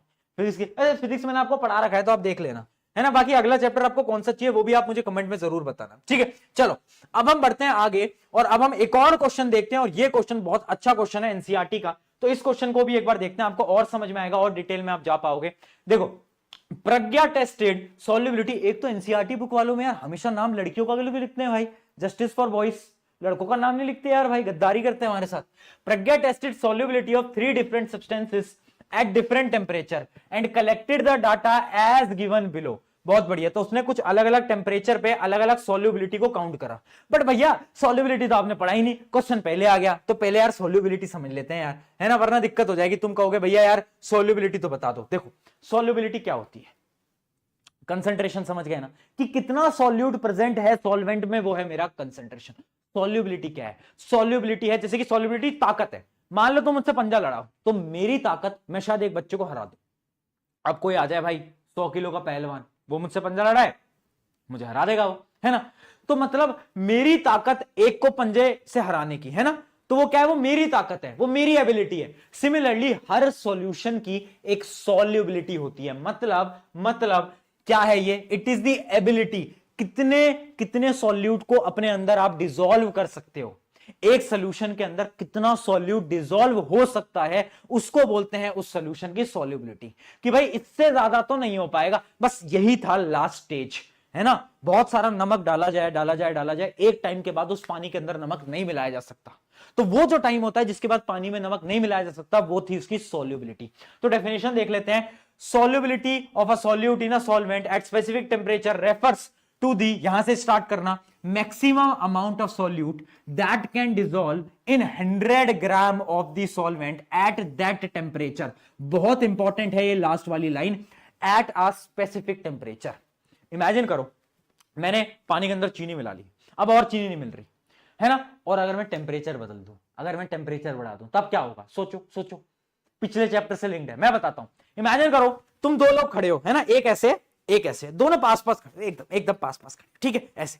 अब एक इंसान आ रहा है और वो तुम्हारे बीच में घुसने की कोशिश कर रहा है, वो आ रहा है, अरे यार थोड़ा भाई जगह है, थोड़ा साइड हो जा यार, थोड़ा इधर हो जा, थोड़ा, वो बहुत कोशिश कर रहा है, जगह नहीं है भाई, ओए हट जा यार, जगह वगह नहीं है, बिल्कुल भी जगह नहीं है ना, पार्टिकल्स के पास जगह नहीं है। वो कह रहे हैं वो चीनी के पार्टिकल चला जाए, ऐसे जगह नहीं है, दोनों खड़े हैं, जगह नहीं है। अब इमेजिन करो टेम्परेचर बढ़ा दूं, टेम्परेचर बढ़ा दूं तो क्या होता है, जैसे ही टेम्परेचर बढ़ता है काइनेटिक एनर्जी, याद आया पिछले चैप्टर, काइनेटिक एनर्जी बढ़ती है। तो अब क्या हुआ, पहले तुम खड़े थे काइनेटिक एनर्जी बढ़ गई, अब तुम मूव करने लग गए, अब तुम मूव करने लग गए, अब बगल वाला भी मूव करने लग गया, बगल वाला भी मूव करने लग गया। तो जैसे पार्टिकल्स मूव करते हैं, जब चीजें मूव होती हैं तो बीच में स्पेस बन जाती है, स्पेस बन जाती है तो ले भाई आ गया बीच में, है ना। इसका एक और एग्जांपल है, अगर तुम मिडिल क्लास फैमिली से हो मेरी तरह, तो तुमने बचपन में तो देखा होगा कि अगर तुम कहीं गाड़ी वाड़ी में ट्रैवल कर रहे हो तो एक छोटी सी गाड़ी में 5-6 लोग भर के जाते थे, है ना।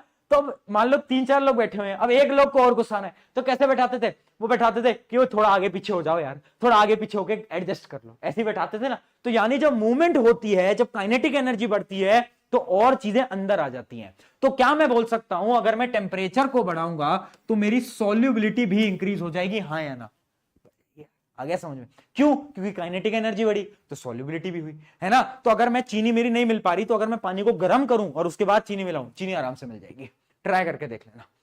तो यानी टेम्परेचर बढ़ाने से सॉल्युबिलिटी बढ़ाई जा सकती है।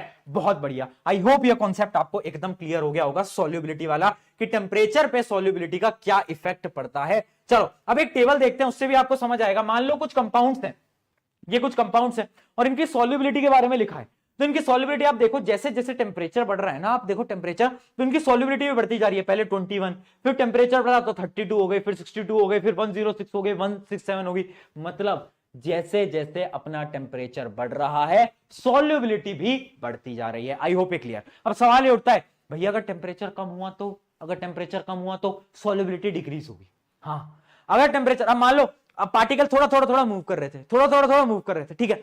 अब जैसे ही टेम्परेचर कम होगा तो काइनेटिक एनर्जी बिल्कुल कम हो जाएगी, तो पार्टिकल रुक जाएंगे, और जैसे पार्टिकल रुके तो क्या होगा, वो किसी को भी अंदर आने में अलाउ नहीं करेंगे, कोई भी पार्टिकल उनके अंदर मिल नहीं सकता। तो सॉल्युबिलिटी एकदम खत्म हो जाती है अगर हम पानी को एकदम ठंडा कर देते हैं। ठंडे पानी के अंदर कोई चीज नहीं मिलाई जा सकती, चाहे आप ट्राई करके देख लेना, ठीक है।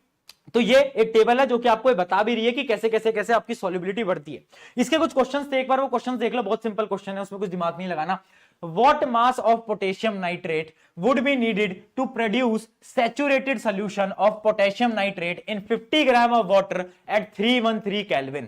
देखो सवाल ये बोल रहा है कि अगर तुम देखो कितना हमें पोटेशियम नाइट्रेट चाहिए, हमें कितना पोटेशियम नाइट्रेट चाहिए, क्या लिखा है, produce a saturated solution, saturated solution बनाने के लिए हमें कितना नाइट्रेट चाहिए।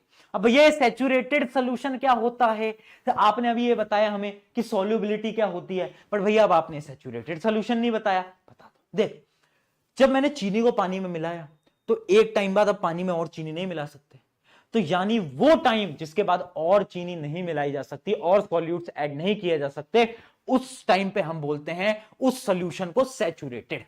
मतलब है भर चुका है ये भर चुका है ना। जैसे कि मैं कभी कभार बोलता हूं कि बच्चों का दिमाग सैचुरेटेड हो गया, यानी पूरे दिन तुम इंस्टा रील यूट्यूब शॉर्ट चला रहे, दिमाग में इंफॉर्मेशन बढ़ती जाती है, अब तुम पढ़ाई नहीं कर पाते। क्यों नहीं कर पाते, क्योंकि तुम्हारा दिमाग सैचुरेटेड हो चुका है, भर चुका है। अनसैचुरेटेड सोल्यूशन क्या होता है, वो सोल्यूशन जिसमें और सॉल्यूट को मिलाया जा सकता है, मिक्स कर सकते हैं, अभी टाइम है, मिक्स करो आराम से, है ना। तो उसको हम बोलते हैं अनसैचुरेटेड। सैचुरेटेड, अनसैचुरेटेड, इनकी डेफिनेशन भी वो मैं आपको आगे दिखा दूंगा, ठीक है। अब क्या बोल रहा है, what mass of potassium nitrate would be needed to produce a saturated solution of potassium nitrate in 50 gram of water at 313 kelvin. Table को देखते हैं, उस टेबल का ही सवाल है।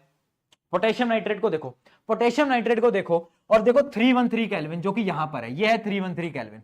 इस पे पोटेशियम नाइट्रेट की सॉल्युबिलिटी कितनी है, 62 ग्राम्स, 62 ग्राम्स। यानी सॉल्युबिलिटी क्या होती है, सॉल्युबिलिटी की डेफिनेशन याद कर, एक बार सॉल्युबिलिटी की डेफिनेशन याद कर। अभी समझाता हूं मैं क्या बता रहा हूं, सॉल्युबिलिटी की डेफिनेशन याद कर फटाफट से।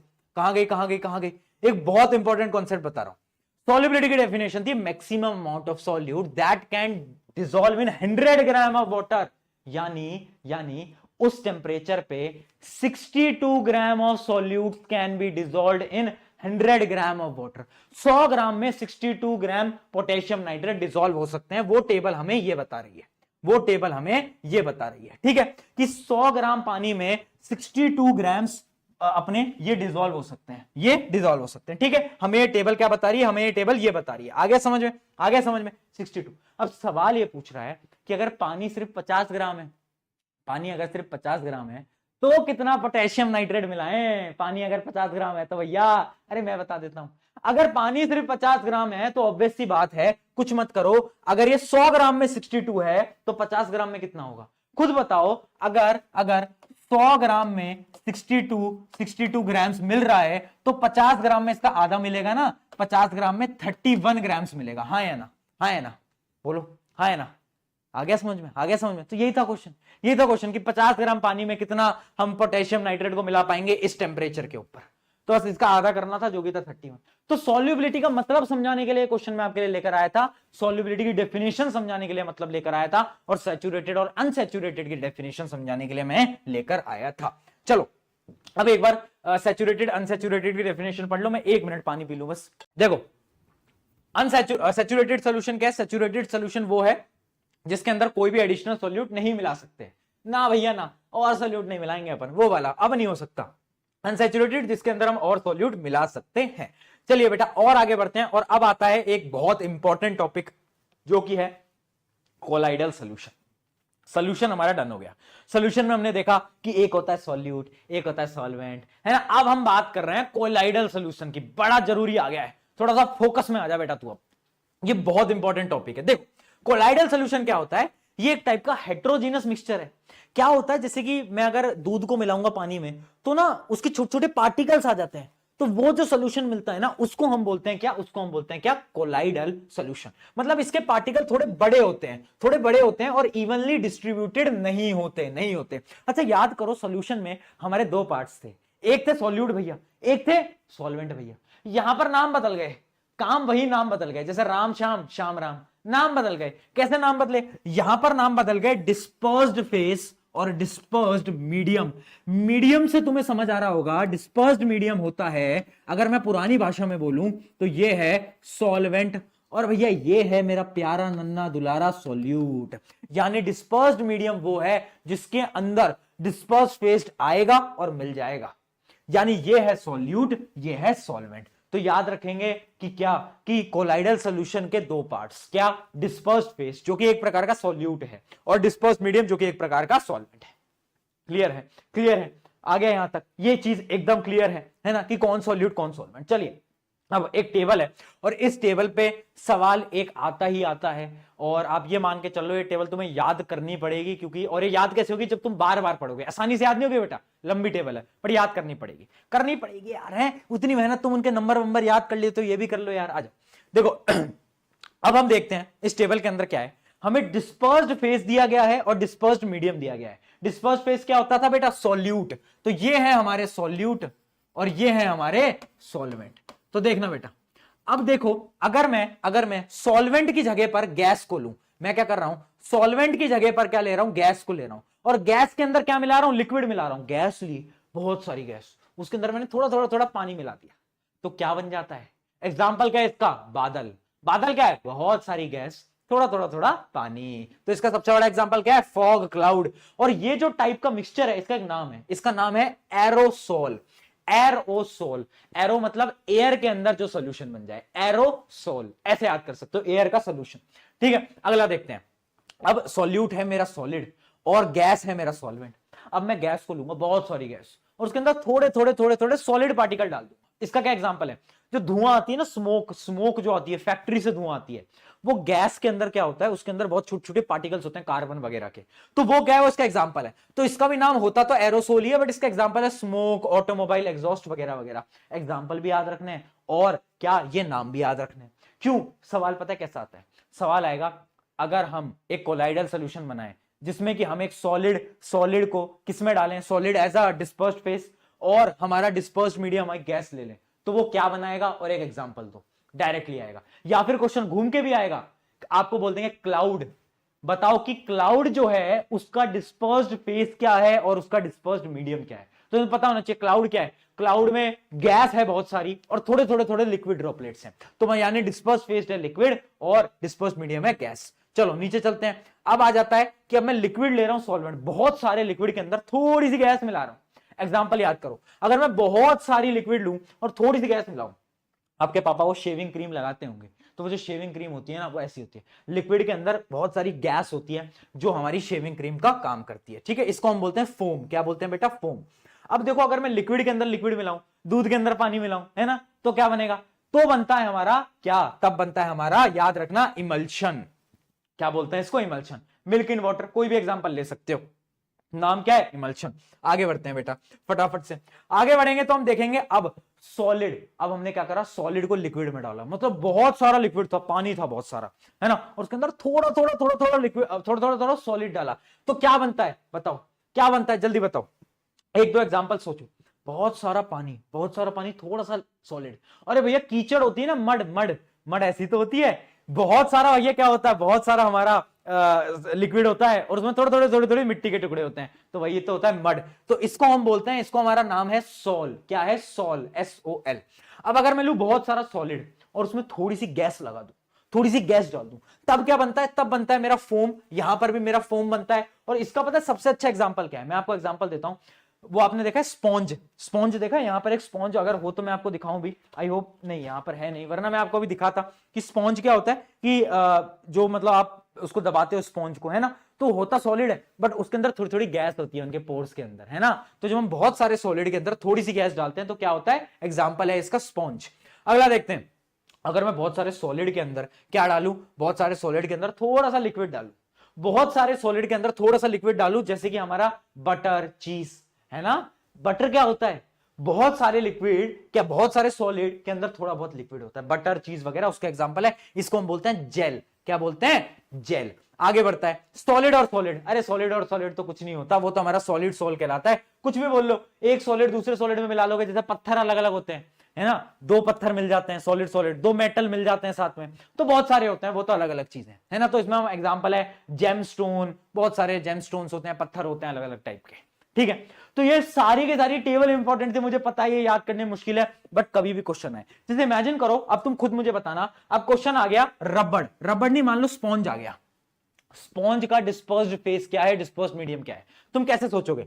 स्पॉन्ज में सबसे ज्यादा क्या है, स्पॉन्ज में है बहुत सारा सॉलिड, सॉलिड के बीच में गैसेस भरी हुई हैं, यानी डिस्पर्स्ड फेस है गैस, डिस्पर्स्ड मीडियम है सॉलिड। एक और एग्जांपल लेते हैं, एग्जांपल ले लेते हैं मिट्टी का। अब आगे मड, मड कीचड़, कीचड़ में तुम देखोगे कि यार कीचड़ में लिक्विड है बहुत सारा और छोटे छोटे छोटे छोटे सॉलिड है, यानी डिस्पर्स्ड मीडियम है लिक्विड और डिस्पर्स्ड फेस है सॉलिड। ऐसे ऐसे क्वेश्चन आएंगे और तुम करके आओगे, क्योंकि तुमने हमसे पढ़ रखा है। चलो बहुत बढ़िया, इस टाइप के क्वेश्चन आएंगे बेटा पेपर के अंदर, तो थोड़ा सा प्रिपेयर होके जाना है अपन को। आगे बढ़ते हैं, अब हम पढ़ते हैं क्या, अब हम पढ़ते हैं सस्पेंशन।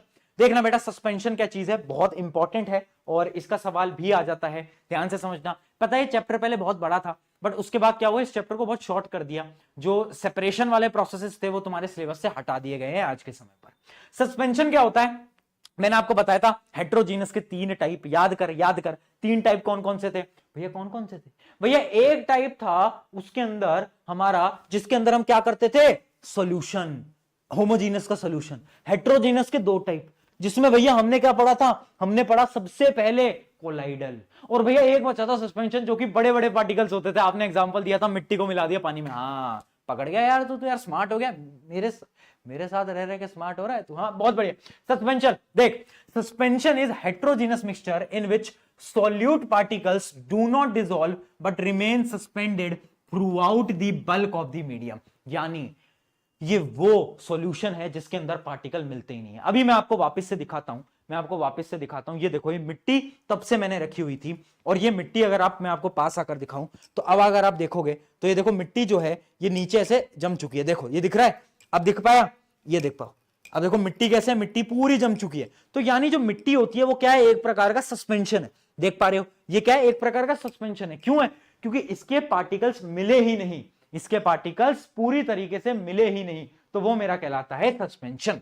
ठीक है, डेफिनेशन वापस से पढ़ लो, जिसके अंदर solute particle do not dissolve but remain suspended, suspended यानी नीचे बैठ जाते हैं, वहीं रहते हैं, जैसे मिट्टी नीचे बैठ जाती है पानी के, समझ गए, बहुत बढ़िया बेटा बहुत बढ़िया।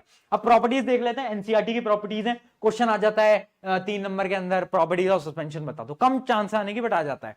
पहली चीज, ये एक हेट्रोजीनस मिक्सचर है, ये बात हम सबको पता है। अगली चीज, particle are visible by naked eyes, यानी एक तो नेक्ड आइज क्या होता है, आंखें तो नेक्ड ही हैं, आंखों पे कौन सा हम कुछ पहना के रखते हैं। नेक्ड आइज का मतलब क्या होता है बेटा, बिना माइक्रोस्कोप के, अगर हम नॉर्मल आंखों से देखें, बिना माइक्रोस्कोप के भी देखें तो भी हमें पार्टिकल दिख जाएंगे। अगला देखते हैं, स्केटर्स लाइट बहुत इंपॉर्टेंट, अभी इसके बारे में डिटेल में बात करेंगे, अभी आगे बढ़ते हैं, इसके बारे में डिटेल में बात करेंगे बेटा। Particle settle over time making it unstable, particle नीचे बैठ जाता है, बहुत सही। Can be separated by filtration, अगर मैं पानी को फिल्टर कर लूं सेपरेट हो जाएगा। लास्ट पॉइंट है डज नॉट स्कैटर लाइट, अब वापस से स्कैटर का आ गया, does not scatter light once particle settles, अब आ गया ये एक और पॉइंट। अब सवाल आ रहा है भैया स्कैटर क्या है ये तो बता दो यार, आप आधी अधूरी चीज, आधी अधूरी नहीं सब बताऊंगा, धैर्य रखेगा सब बताऊंगा, और ऐसा पढ़ाऊंगा ना डंके की चोट पे बोल सकता हूं, जो पढ़ाता हूं ना वो पेपर में आता है। क्यों आता है? क्योंकि रिसर्च लगती है, इतने साल से पढ़ा रहे हैं, हमें पता है क्या आता है। अब सुन ले मेरी बात, स्कैटरिंग क्या होती है वो आपको समझनी पड़ेगी। स्कैटरिंग होती है लाइट का फैल जाना। इमेजिन करो, इमेजिन करो, देखो मैं भी आपको प्रैक्टिकली भी ट्राई करूंगा करने का, ट्राई करता हूं आपको समझाने का। ये देखो मान लो पानी का ग्लास है, कांच का ग्लास है, ठीक है, इसके अंदर अब मैंने पार्टिकल्स डाले, किसके पार्टिकल्स डाले? कोलाइडल सॉल्यूशन या फिर सस्पेंशन। क्यों? क्योंकि इनके जो पार्टिकल्स होते हैं ना बेटा वो बहुत बड़े बड़े होते हैं, है ना। जो ट्रू सोल्यूशन है, नॉर्मल सोल्यूशन है, वो तो मिल जाते हैं उसके पार्टिकल्स तो, बट इन दोनों के नहीं मिलते, तो इनके पार्टिकल्स जो होते हैं वो ऐसे होते हैं, है ना, ऐसे। अब मान लो एक लाइट आई, यहां से एक लाइट आई, अब लाइट आई, लाइट सीधी सीधी आ रही थी, अब उसको रास्ते में गुंडे मिल गए पार्टिकल, तो जब गुंडे मिलते हैं तो क्या होता है? मैं इधर चली, मैं उधर चली, है ना, लाइट इधर उधर भागती है, तो यानी लाइट क्या होगी? लाइट थोड़ी फैल जाएगी, लाइट ऐसे फैल जाती है, लाइट ऐसे फैल जाती है, लाइट ऐसे फैल जाती है, और लाइट फिर उसके बाद बाहर आ जाती है। तो यानी ये जो लाइट फैल रही है ना, इसको हम बोलते हैं स्कैटरिंग ऑफ लाइट।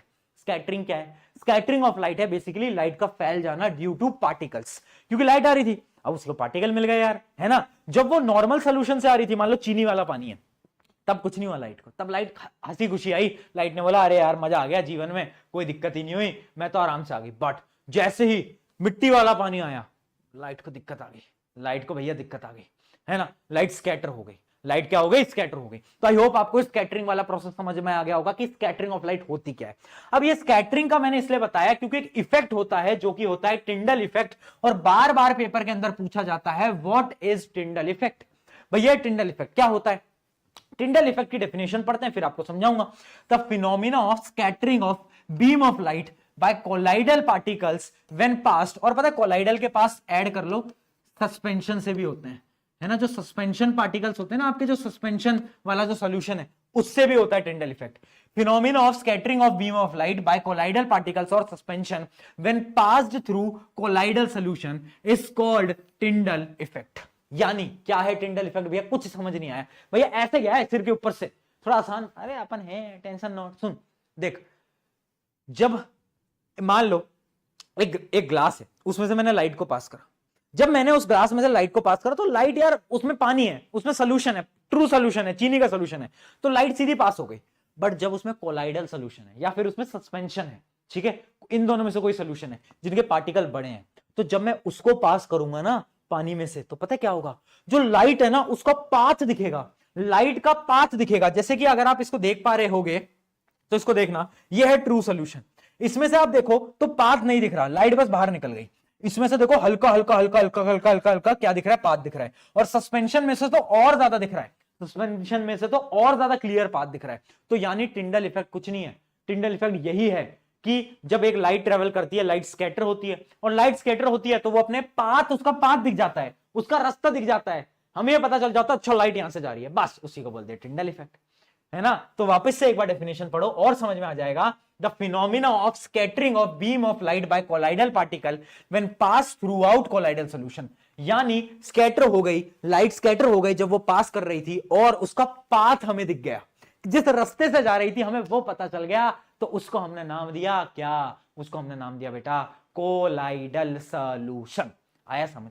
चमका क्या? बताओ यार। अब एक बार ट्राई करते हैं, एक बार ट्राई करते हैं, एक बार ट्राई करते हैं और देखते हैं क्या हम इस एक्सपेरिमेंट को क्या हम आज यहां पर करवा सकते हैं। बट उसके लिए मुझे बत्तियां बुझानी पड़ेंगी, और बत्तियां बुझाने से बस मुझे ये डर है, ये डर है, ये देखो ये अब इसमें मिट्टी नीचे सेटल हो रखी है, ठीक है। अब बत्तियां तो मैं बुझा दूं बट मुझे डर इस बात का है, एक मिनट देना, एक मिनट दो बस। देखो दिख रहा है, दिख रहा है, दिख रहा है, देखो अब देखो इसके अंदर क्या है? पार्टिकल्स हैं। अच्छा एक मिनट में ट्राई करता हूं, लाइट बुझाने का ट्राई करता हूं, उससे आपको और क्लियरली समझ आएगा। एक मिनट देना, एक मिनट देना, बहुत बढ़िया बेटा। अब आओ, आओ हो क्या बात है भाई, पूरा फील आ रहा है बेटा, क्या बात है। अब देखो, अब देखो अगर पार्टिकल की अगर आप देखोगे तो देखो छोटे छोटे छोटे छोटे पार्टिकल्स दिख रहे हैं, छोटे छोटे छोटे पार्टिकल्स दिख रहे हैं, दिख रहे हैं, दिख रहे हैं क्या बेटा, जल्दी बताओ, है ना, दिख रहे हैं छोटे छोटे। अब देखो अगर मैं इसको मिलाऊं, अगर मैं इसको मिलाऊं तो और पार्टिकल्स आपको दिखेंगे। अगर मैं इसको मिलाऊं, ओ भाई अंधेरे में क्या हो रहा है, अभी अगर मैं इसको मिलाऊं तो और छोटे पार्टिकल दिखेंगे। आओ और फील लेते हैं बेटा, ये देखो, अब ये देखो, अब ये देखो, दिख रहा है, दिख रहा है। तो ये क्या है, ये एक प्रकार का सस्पेंशन है। अब हम इस पार्टिकल्स को देख पा रहे हैं, अब हम इन पार्टिकल्स को क्या कर पा रहे हैं, देख पा रहे हैं। तो यानी देख पा रहे हो लाइट कैसे पास हो रही है, लाइट इसके अंदर से बेटा पास हो रही है ना। और अगर ये सोल्यूशन, अब मैं लाइट जला लूं, एक मिनट लाइट जला लूं, बहुत बढ़िया। तो अगर ये सोल्यूशन ऐसा नहीं होता, ठीक है, ऐसा नहीं होता, तो लाइट हमें इसमें से पास होती हुई दिखती नहीं, इसमें से लाइट हमें पास होती हुई दिखती नहीं। ठीक है, समझ पाए कि हमने क्या ट्राई करने की कोशिश करी है लाइट बंद करके, कि जो आपके कोलाइडल सोल्यूशन है, सस्पेंशन है, उसमें से पाथ दिखता है ना। अभी तो एक्सपेरिमेंट का हमारे पास सेटअप नहीं है तो आपको और क्लियरली दिख जाता, बट ठीक है ना, सस्ते सेटअप में काम चला लेंगे हम। ठीक है, तो विजिबल होता है, बाकी में नहीं होता, इसको हम बोलते हैं टिंडल इफेक्ट। ये आप भी ट्राई करना अपने घर में, अपने दोस्तों को भी बताना ताकि वो भी ट्राई करें। चलो अब लास्ट में एक बार चेंजेस देख लेते हैं, एक डिफरेंस देख लेते हैं। डिफरेंस बार बार पूछा जाता है, डिफरेंसेस क्या है कि प्रॉपर्टीज क्या क्या अलग अलग हैं। तो देखो फटाफट से, सबसे पहले आता है आपका सोल्यूशन के अंदर जो पार्टिकल हैं वो बहुत छोटे हैं, निन्ने मुन्ने पार्टिकल हैं, यहां पर बड़े हैं और यहां पर और बड़े हैं, सस्पेंशन में बहुत बड़े हैं बेटा। ठीक है, उसके अलावा यहां पर सॉल्यूशंस में कोई स्कैटरिंग नहीं होती, कोई टिंडल इफेक्ट नहीं होता। यहां पर स्कैटरिंग होती है, टिंडल इफेक्ट होता है, यहां पर स्कैटरिंग होती है, टिंडल इफेक्ट होता है। ये होमोजीनस है, ये हेट्रोजीनस है, ये हेट्रोजीनस है। ठीक है, और ये इसके अंदर पार्टिकल अलग अलग नहीं दिखते, चीनी को पानी में घोलोगे तो नहीं मिलेगी। इसमें जो पार्टिकल्स हैं वो अलग अलग दिखते हैं, बट इन्हें सेपरेट नहीं किया जा सकता। दूध को पानी में मिलाया तो सेपरेट नहीं कर सकते, बट सस्पेंशन को इजीली सेपरेट किया जा सकता है। मिट्टी पानी अलग से सेपरेट कर लो। तो ये टेबल भी इंपॉर्टेंट है बेटा। ठीक है, आई होप यहां तक आपको सारी इंफॉर्मेशन क्लियर होगी, सब कुछ समझ आ गया होगा। अब हम पढ़ने जा रहे हैं एक लास्ट टॉपिक, उसके बाद हम टॉप 5 क्वेश्चंस भी देखेंगे, जो कि है फिजिकल चेंज और केमिकल चेंज। क्या लगता है भाई, क्या होता है फिजिकल चेंज, क्या होता है केमिकल चेंज? बताओ भाई क्या होता है, मैं बता देता हूं। देखो फिजिकल चेंज कुछ नहीं है, एक ऐसा चेंज जिसमें कोई केमिकल रिएक्शन नहीं हो रही। यानी पानी था, फ्रीजर में रखा, बर्फ बन गया, शेप बदल गई, साइज बदल गया, स्टेट बदल गया, पहले लिक्विड था अब सॉलिड बन गया। उस पूरे प्रोसेस को हम बोलते हैं फिजिकल चेंज, क्योंकि पानी तो पानी है ना। अरे भाई एक बात बता यार, मेरा H2O है, उसको मैंने जमा दिया तो भी तो H2O ही है ना। अगर वो H2O की जगह H5O बन जाता तब कुछ बात थी, तब मैं मान लेता कि भाई क्या है, केमिकल चेंज है।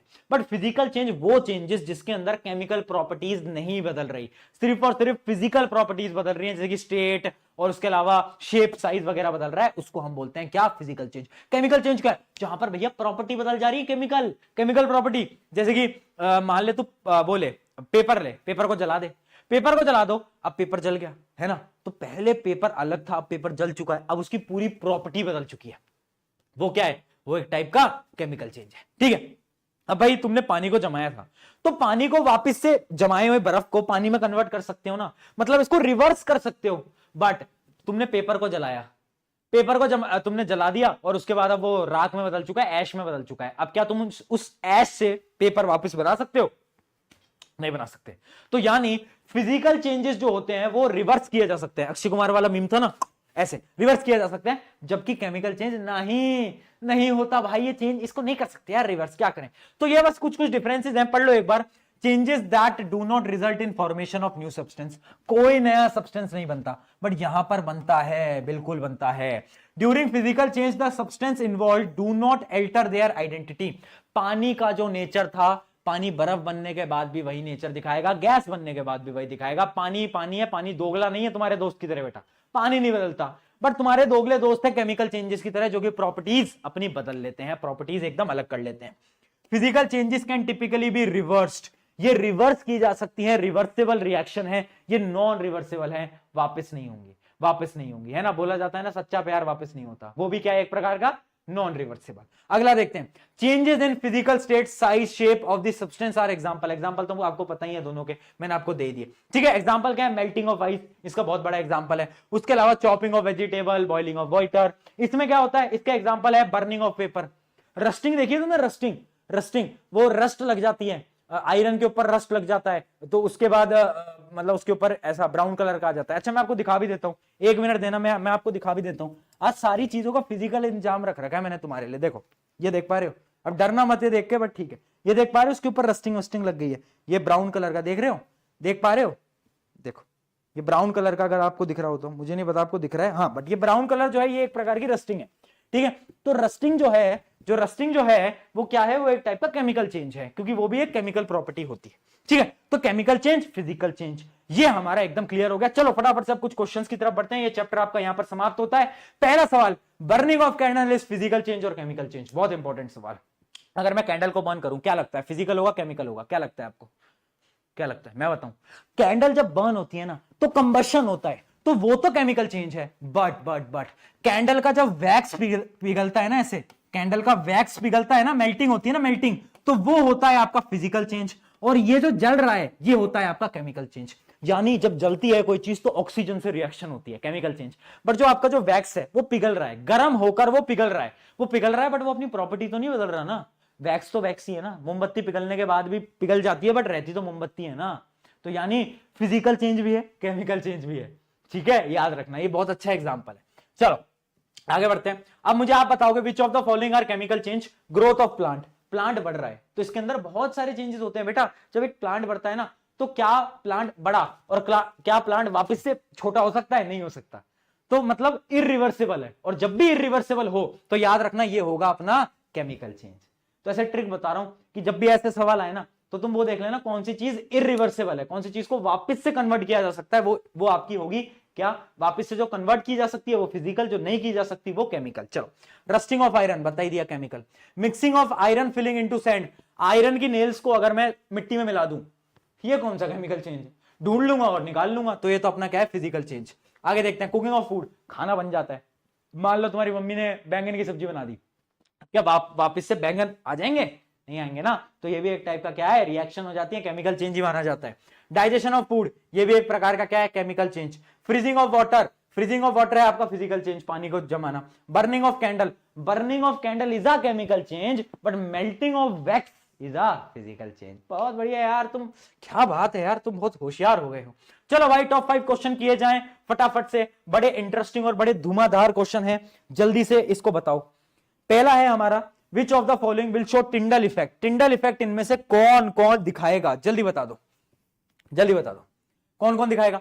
सॉल्ट सोल्यूशन दिखाएगा, नहीं दिखाएगा, सॉल्ट सोल्यूशन तो ट्रू सोल्यूशन होता है, नहीं। मिल्क दिखाएगा, हाँ कोलाइडल, बहुत बढ़िया बेटा।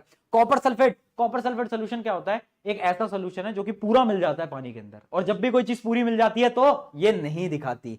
स्टार्च सोल्यूशन होता है जो कि जिसके पार्टिकल्स थोड़े मोटे होते हैं, जिसकी मदद से वो क्या करता है, स्कैटरिंग कर देता है लाइट की, और ये भी दिखाता है। तो ये बी और डी इसका आंसर होगा, ठीक है, बी और डी इसका करेक्ट आंसर होगा। और थोड़ा सा यार क्या है ना, तुम थोड़ा सा एक्टिव हो जाओ और पढ़ने की तरफ थोड़ा हल्का फुल्का सीरियस हो जाओ, क्योंकि मैं आपको एक चीज बता देता हूं, और ये बहुत रियलिटी के साथ बता रहा हूं। मुझे नहीं पता तुम किस फैमिली बैकग्राउंड से आते हो, मुझे नहीं पता कि तुम्हारे पेरेंट्स जीवन में क्या करते थे, तुम क्या कर रहे हो, बट अगर तुम्हें अपनी जनरेशंस को बदलना है ना, अगर तुम किसी गरीब घर से आते हो, अगर तुम मुझसे रिलेट कर पा रहे हो, एक मिडिल क्लास फैमिली से आ रहे हो, और तुम्हें अगर अपनी जनरेशंस को बदलना है ना, तो तुम्हें मेहनत करनी पड़ेगी। एक इंसान मेहनत कर लेता है ना तो पूरी जनरेशन बदल जाती है, और शायद वो इंसान तुम्हें बनना है और तुम्हें उतनी मेहनत लगानी है। आओ देखते हैं, which one of the following statement are true for pure substances. Pure substances के लिए कौन सी स्टेटमेंट ट्रू है। Pure substances contain only one kind of particle, हाँ एक प्रकार का है भैया, है ना, बहुत बढ़िया, ये सही है। प्योर सब्सटेंसेस में बी कंपाउंड और मिक्सचर, नहीं भाई मिक्सचर तो इम्प्योर होता है, कैसी बात कर रहा है यार। आगे देखते हैं, pure substances have the same composition through out, क्या उनका कंपोजिशन सेम रहता है, एक जैसे होते हैं, बोलो यार, क्या एक जैसे होते हैं, yes they are same. Pure substances can be exemplified from all element other than nickel, नहीं अलग अलग हम नहीं कर सकते, है ना, निकल भी एक टाइप का क्या है, एलिमेंट ही है, निकल भी एक टाइप का मेटल ही है, तो निकल भी प्योर सब्सटेंस होता है, तो ये भी गलत है। यानी अपना आ जाता है 1 और 3 किसमें है, तो option B is your correct answer. ये पेपर में आ जाएगा तेरे, फिर तू ढूंढेगा कि ये सर ने कराया तो था, याद नहीं आ रहा। चल आगे देख, 2 substances A and B were made to react to form third compound A2B। 2 चीजों को लाया, केमिकली कंबाइन करा और एक नया चीज बनाई A2B। तो ये A2B क्या होगा, A2B क्या होगा, A2B एक कंपाउंड होगा, याद रखेंगे A2B क्या होगा, कंपाउंड होगा। विच of the following is incorrect, इनमें से कौन सा इनकरेक्ट है, कौन कौन से इनकरेक्ट है बताओ। The product A to B shows the properties of substance A and B. नहीं, ये इनकरेक्ट है भाई, ये इनकरेक्ट है। कंपाउंड है तो पिट जाएगा, ये गलत बताएगा तू। अभी तो पढ़ाया भाई, बहुत मारोगे। अभी तुमने देखा डंबल, डंबल देखा, वो रॉड देखी, मैं घर आके मारता हूं। सुन लो क्या बताया मैंने अभी कि भाई जब एक कंपाउंड बनता है तो कंपाउंड की प्रॉपर्टीज डिफरेंट होती हैं, H2O2 पानी। तो ये तो गलत स्टेटमेंट हो गई। आगे देखते हैं, the product will always have fixed composition. बात सही है, कंपाउंड जब बनता है फिक्स्ड कंपोजिशन होता है, तो ये तो करेक्ट है, ये करेक्ट है भाई, ये करेक्ट है। The product can not be classified as compound. अरे भाई यार कैसे क्लासिफाइड नहीं कर सकते, कंपाउंड ही तो है, तो ये भी क्या है, इनकरेक्ट है, और हमें आंसर में इनकरेक्ट ही ढूंढना है। The product formed is an element. अरे नहीं भाई, ये भी इनकरेक्ट है, तो ये भी सही है, यानी ए सी डी तीन ऑप्शन इसके इनकरेक्ट हैं। ठीक है बेटा, डन डन। चलो अब बढ़ते हैं हमारे लास्ट सवाल की तरफ, जो कि है classify brass and diamond as element और मिक्सचर। बहुत प्यारा सवाल है। देखो ब्रास क्या होता है, ब्रास मैंने आपको बताया ये होता था अलॉय, और अलॉय क्या होता था बेटा, याद कर। भैया याद नहीं आ रहा, याद नहीं आ रहा, याद नहीं आ रहा। अलॉय होता था मिक्सचर, बताया था, रीजन भी बताया था। ठीक है, तो ये तो हो गया मिक्सचर। और याद रखना diamond is a element, diamond एक एलिमेंट होता है, ये बात आपको याद रखनी है, डायमंड इज अ एलिमेंट। ठीक है बेटा, डायमंड हमारा एलिमेंट होता है। बहुत बढ़िया, इसी के साथ आपका एक चैप्टर हो जाता है खत्म। और जोश आई होप आपका हाई रहा हो, चीजें समझ आई हूं, प्रैक्टिकली थोड़ी बहुत ट्राई करी थी, मजा आया था तुम्हारे साथ। ऐसे हम तो फील ले लेके पढ़ाते हैं, आपके सीनियर को पढ़ा रहे हैं, अब आपको भी पढ़ा रहे हैं, आगे आपको वो और पढ़ाएंगे। और अगर आपको लेक्चर सच में बेनिफिशियल लगा, मदद हुई, समझ आया, मैं क्या चाहता हूं आपसे, बस मैं एक चीज चाहता हूं, जो कि इंस्टाग्राम की आईडी आपको डिस्क्रिप्शन में मिलेगी, आप अपने दोस्तों को बता सकते हो, इंस्टाग्राम पे स्टोरी लगा सकते हो। मजा आया पढ़ के, तो एक स्टोरी लगाते हो ना, तो उससे हमें बहुत खुशी मिलती है, क्योंकि आपके डीएम्स तो क्या होता है, इंस्टाग्राम पे बहुत मैसेज आते हैं, डीएम्स शायद मैं देख ना पाऊं, बट स्टोरी डलती है तो मैं देख लेता हूं, क्योंकि टैग्स पे आ जाता है, तो मैं देख लेता हूं। तो वो देख के बहुत खुशी होती है कि बच्चों की मदद हो पा रही है, और आगे भी ऐसी मदद करते रहेंगे। अब तुम्हें यह बताना है कि कौन सा चैप्टर तुम्हें अगला चाहिए। और एक चीज मैं बता रहा हूं कि यार थोड़ा सा डिस्ट्रैक्शन कम कर लो लाइफ के अंदर, क्योंकि एक बात मेरी हमेशा याद रखना, ये डिस्ट्रैक्शन ना धीरे धीरे धीरे कहीं ना कहीं तुम्हें खत्म कर देगा। थोड़ा फोकस हो जाओ, जिंदगी में क्या करना है, क्या उखाड़ना है, उसके पीछे भागो, और ऐसा भागो कि कोई रोक ना पाए, इतना तेज भागो। ठीक है, और तुम कर लोगे, खुद पे विश्वास रखो, है ना। मुझे विश्वास है यार, तू कर लेगा भाई, बहन तुम कर लोगे, मुझे पता है तुम में है जुनून यार, कर जाओगे तुम, है ना। मैं तुम्हारा भैया हूं, है ना, आज मैं यहां पर खड़ा हूं अपनी मेहनत पे, तुम भी शायद कल मेरे से भी ऊपर पे हो। मैं तो ये चाहता हूं यार, मैं तो ये चाहता हूं तुम सब मुझसे ऊपर जाओ और कुछ अच्छा करो इस देश के लिए। On this note, take care everyone, और आज के सेशन को एंड करते हैं, आज के लेक्चर को एंड करते हैं। अब अगला लेक्चर कौन से टॉपिक पे चाहिए, किस चैप्टर पे चाहिए, कमेंट में जरूर बताना। Take care, bye.